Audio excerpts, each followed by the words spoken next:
د ویزو ځنډ د امریکا د بهرنیو چارو وزارت د 15 هیوادونو د غوښتنلیکونو لپاره د کډوالو ویزو پروسس ځنډولی دی. دا اقدام د هغو کسانو پر وړاندې د سخت دریغ په موخه دی چې حکومت یې ښایي د عامه لګښت سبب وګرځي.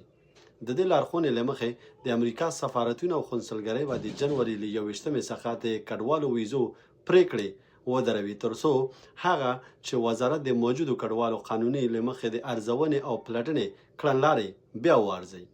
دا خبره د هغه داخلي یادښت له مخې شوې چې لومړی ځل یې د فاکس نیو ډیجیټل لخوا راپور شوی دی.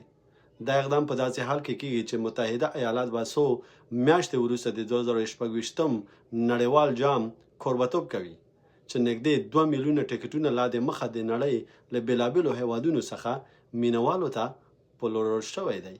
د ټرمپ ادارې مخکې ویلي وو چې د هر لوبغاړي یا د ورزشي ټیم غړی به په ګډون د روزونکو اړینو ملاتړ کوونکو کسانو او نږدې خپلوانو چې د نړیوال جام لپاره سفر کوي با د سفر له بندیزونو څخه مستثنا وي. د بهرنیو چارو وزارت ویلي چې دا د کډوالو ویزو دا ځنډ به د غیر کډوالو ویزو غوښتنلیکونو باندې نه عملي کیږي، لکه موقتي سیاحتي یا سوداګریزې ویزې چې د ویزو غوښتنلیکونه ډیره برخه جوړوي. له همدې امله دا ځنډ به پر هغو کسانو اغیزه ونه کړي چې د روان وړي په ترڅ کې د نړیوال جام لپاره امریکا ته سفر نیت لري.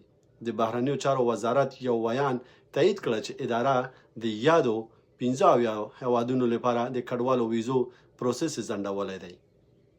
البته بدبختانه په دغه هیواد کې افغانستان هم شمول دی چې د نورو هیوادونو زه به تاسو ته په سکرین باندې شیر کوم. دا کولی شي چې ویې ګورئ دغه هیوادونه په دغه ځنډ کې خلل لري. نورو ویډیوګانو لپاره ما سره پاتې شئ. دا کولی شي چې خپل فامیل او ملګرو سره شریک کړي ترڅو هغوی هم د دغه خبر سره خبر شي. ما سره پاتې شئ. لایک، کمنټ، سبسکرایب هم هیر نشي.